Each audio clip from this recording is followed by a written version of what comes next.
అది ఎలా వేరియేషన్ అంటే పోనీ ఏది ఇక్కడ ఏంటంటే బ్రాండ్ అనేది ఏమవుద్దంటే ఒక పాట రాసినప్పుడు మంచి హిట్ అయింది అనుకోండి, అప్పుడు సినిమా తీస్తున్న వాళ్ళు అప్పుడు హిట్ అయిన పాట చూసుకుంటూ ఉంటారు, ఆ పాట ఎవరు రాశారని చెప్పి అలాంటి పాట అతనితో రాయిస్తూ ఉంటారు.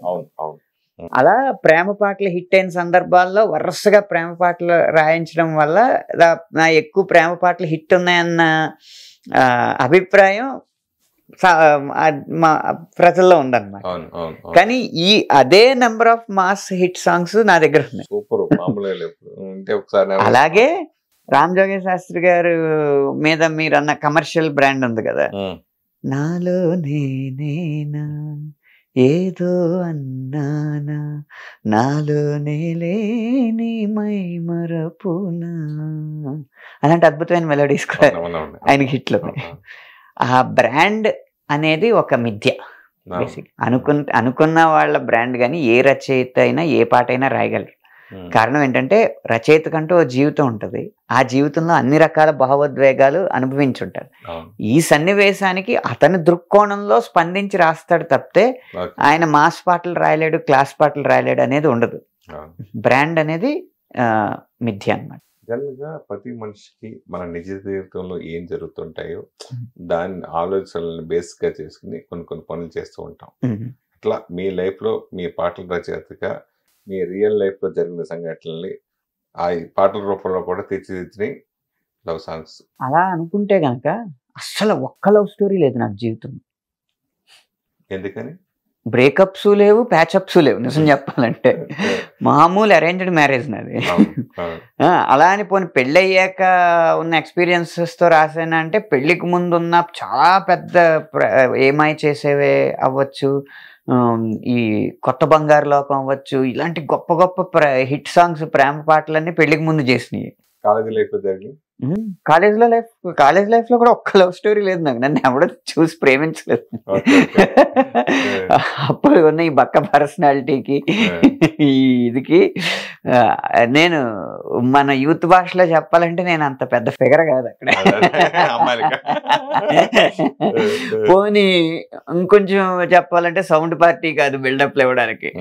మామూలు మధ్యతరగతి కుటుంబం, ఎగువ మధ్యతరగతి రైతు కుటుంబం పుట్టాం కాబట్టి బైకులు తెచ్చి సర్కిల్స్ కొట్టే అంత ఇది లేదు, బ్రాండ్లు బట్టలు వేసుకుని బిల్డప్ ఇచ్చేంత ఆ క్రమం కూడా లేదు.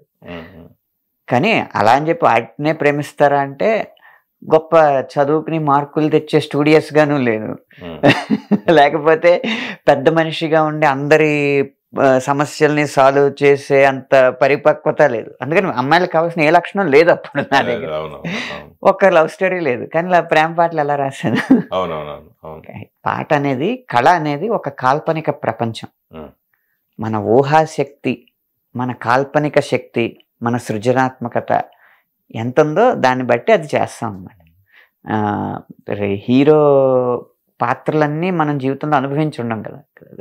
దర్శకుడు రాసిన పాత్ర, ఈ పాత్ర తీరుతెన్నులు ఇలా ఉండవచ్చు అనుకుని, ఉదాహరణకి సర్కారు వారి పాటలో every penny let's love every penny respect every penny అంటే అతని పాత్ర అది. నువ్వు ప్రతి రూపాయికి నువ్వు విలువ ఇవ్వాల్సిందే, గౌరవం ఇవ్వాల్సిందే, ప్రతి రూపాయిని నువ్వు ప్రేమించవలసిందే. ఆ రూపాయి నీదే అయినా నాదే అయినా, ఆ ఒక్కో రూపాయి, ఆ రూపాయి నీదవ్వచ్చు నాదవ్వచ్చు, కానీ ఆ రూపాయిని మాత్రం గౌరవించు అనేది ఆ పాత్ర తీరుతుంది. నేను అలా ఉంటానా అంటే నిజ జీవితంలో ఉండకపోవచ్చు. సో ఆ కాల్పనిక శక్తి, ఆ సృజనాత్మకత, ఆ ఊహాశక్తితో మనం ప్రదర్శించే కళ అన్నమాట. అందువల్ల జీవితంలో జరిగే ప్రతి అనుభవాన్ని మనం పాటల్లోకి పెడతాం లేదు, కానీ మనకు పోగయ్యే పదజాలం ఉంటుంది కదా, ఆ పదజాలం మాత్రం మనకు పరిచయం అయిన వ్యక్తులు, మనం చదివిన పుస్తకాల నుంచి వచ్చాయన్నమాట. మన జీవితం అక్కడ వరకు మన కళకు ఉపయోగపడుతుంది. పెట్టిన కొంచెం కొత్తగానం అంటూ ఉంటారు కదా, అలా చిన్న వయసులోనే మీరు ఎక్కువ అచీవ్మెంట్, ఒక పెద్ద తరహా నిజంగా ఒక 50 ఏళ్ళు 60 ఏళ్ళు వచ్చిన తర్వాత ఆ విలువలతో ఏదైనా కమాండింగ్గా మాట్లాడే సత్తా మీకు ఉంది. అది ఎలా సాధ్యమైంది? అది రావటం మీకు ఎలా చిన్న వయసులో అన్ని చూడటం అనేది? అంటే మీకు ఒక విచిత్రమైన విషయం చెప్తాను. నేను కవిని కదా, సినీ కవిని. హై స్కూల్లో, ఇంటర్మీడియట్లో, ఇంజనీరింగ్లో 3 సందర్భాల్లో కవితల పోటీల్లో పాల్గొన్నాను నేను. కనీసం కన్సలేషన్ ప్రైజ్ రాలే నాకు. అప్పుడే హై స్కూల్ ఇంకా చాలా మంది 3 సందర్భాల్లోనూ జడ్జెస్ దగ్గర నుంచి ఎదురైంది ఒకటే అనుభవం, ఇది నువ్వు ఎక్కడి నుంచో తెచ్చి కాపీ కొట్టి రాసావు. నేను రాసిందే, నాకు ఇప్పటికీ గుర్తు. ఇంజనీరింగ్లో నిప్పు చెరిగిన నిరంకుశత్వం నిలువునా నేను కాల్చబోతే, నిగ్గుదేలిన రాక్షసత్వం నేలపై నేను కూల్చబోతే, నెత్తురోడెను నాయకత్వం కత్తి వీడెను కర్కసత్వం, అట్టి నేతల పొట్ట తెంచుకు పుట్టినోడవు గట్టివాడవు, గద్దెనెక్కి ఈ గడ్డనేలే గద్దల మూకల పీకలు తెంచక, పరాయి దేశపు కిరాయి మోసపు వరాల ముసుగున తరాల నాటి మన పవిత్ర చరిత్ర పటుత్వమంతయు గతింపజేసే బడాయి సంస్కృతి పదాలు పట్టిన అమాయకత్వం, అనంత రూపం దాల్చకముందే అణ్వాయుధాలు పేల్చకముందే, తిరిగి చూడరా భరత భూమిని, మరచిపోకురా మాతృభూమిని. ఇది నువ్వు రాయలేదు, ఎక్కడి నుంచో కాపీ కొట్టాను. ఎందుకు ఇది ఎందుకు చెప్తుందంటే, అప్పటికి ఆ వయసుకి అతను అది రాసి ఉండడాన్ని అలా అన్నమాట. అలాగా ఎప్పుడు కవిత్వంలో నాకు ప్రైజులు రాలేదు, కానీ 3 సందర్భాల్లోనూ ఎలక్యూషన్లో ఫస్ట్ ప్రైజ్ వచ్చింది. అంటే వక్తృత్వంలో. చిన్నప్పటి నుంచి ఆ కళ అంటే చాలా ఇష్టం. ఎందుకంటే ఒకళ్ళు మైక్ పట్టుకుని మాట్లాడితే మంచి పొజిషన్లో ఉన్నట్టు అనిపిస్తూ ఉంటుంది. మైక్ పట్టుకుంటేనే ముందున్న క్రౌడ్ అందరికీ సెంటర్లో ఇతనుండి ఆ మాట్లాడినంతసేపు ఆ మొత్తం సంబరానికో సందర్భానికో నాయకత్వం వహిస్తున్నట్టు అనిపిస్తుంది మైక్ పట్టుకున్నవాడు. ఆ మైక్ పట్టుకున్నప్పుడు వ్యర్థ పదాలు కానీ చడుంకోవడాలు కానీ ఆ నాయకుడు చేస్తూ ఉంటే సమయం వేస్ట్ చేస్తున్నాడు కదా అని అనిపిస్తూ ఉండేది నాకు. అలాగే జడ్జిమెంట్లో కనుక ఆ జడ్జిమెంట్ స్థానంలో కూర్చున్న పాటల పోటీల్లో ఆ జడ్జి స్థానంలో కూర్చున్న వ్యక్తులు కూడా మాట్లాడడానికి టైం వేస్ట్ చేస్తూ ఉంటే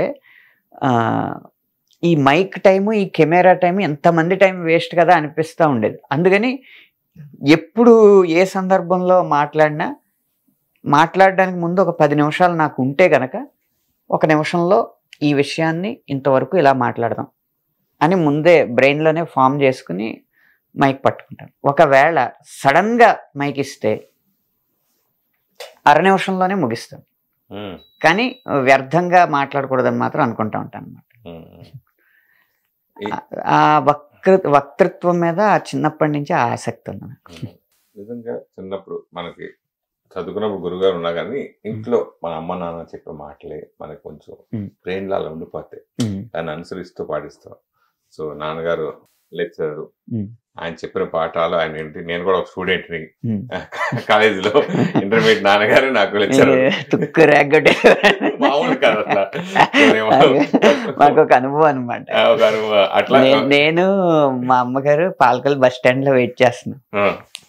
మా నాన్నగారు మమ్మల్ని దింపేసి కాలేజీకి వెళ్ళడం వేరే పని మీద వెళ్తున్నారు అనమాట. మమ్మల్ని దింపడం చూడలేదు, పక్కన ఉన్న వాళ్ళు ఎవరో 2 స్టూడెంట్స్ మాట్లాడుకుంటున్నారు. ఒరే వెళ్తున్నాడు చూడరా, ఆడు చాంబర్స్ కాలేజ్ ప్రిన్సిపాల్ రా, చెత్త కొట్టేస్తాడు రా, తుక్కు ర్యాగ్ కొట్టేస్తాడు రా. చాలా నేను గట్టిగానే తిన్నాను చిన్నప్పుడు దెబ్బలు. మన జీవితంలో కొన్ని హెల్ప్ అవుతా ఉంటాయి. ఒక వయసు వరకు గట్టిగానే తిన్నాను. అవునా? హిట్ టీవీ యాప్, ఇందులో short news, live news, entertainment shows, movies, digital magazines తో పాటు మీ జిల్లా వార్తలను కూడా ఫ్రీగా చూడొచ్చు. ఇంకెందుకు ఆలస్యం, వెంటనే హిట్ టీవీ యాప్ ని డౌన్లోడ్ చేసుకుని ఫ్రీగా ఎంటర్టైన్మెంట్ పొందండి. Hit TV app, hit TV app, please download hit TV app. Hit TV app ని ఫ్రీగా డౌన్లోడ్ చేసుకుని ఎంజాయ్ చేయండి. మీకు నచ్చిన ఎంటర్టైన్మెంట్ కోసం హిట్ టీవీ యాప్ ని ఫ్రీగా డౌన్లోడ్ చేసుకుని ఎంజాయ్ చేయండి. హిట్ టీవీ యాప్ ని డౌన్లోడ్ చేసుకుని ఆస్వాదించండి, ఆశీర్వదించండి. ఇంతమంది సెలబ్రిటీలు హిట్ టీవీ యాప్ ని డౌన్లోడ్ చేసుకోండి అని చెప్తున్నారంటే ఎంత మంచి యాప్ ఆలోచించండి. అమెరికా అమెరికా అమెరికా అమెరికాలో చదవాలనుకునే వాళ్ళకి విశ్వసనీయమైన పేరు మన శౌర్య కన్సల్టెన్సీ. UK లో 1 year masters, UK లో 1 year masters, 2 years work permit up to 5 years visa. Contact Saurya Consultancy. Contact 89851 89851.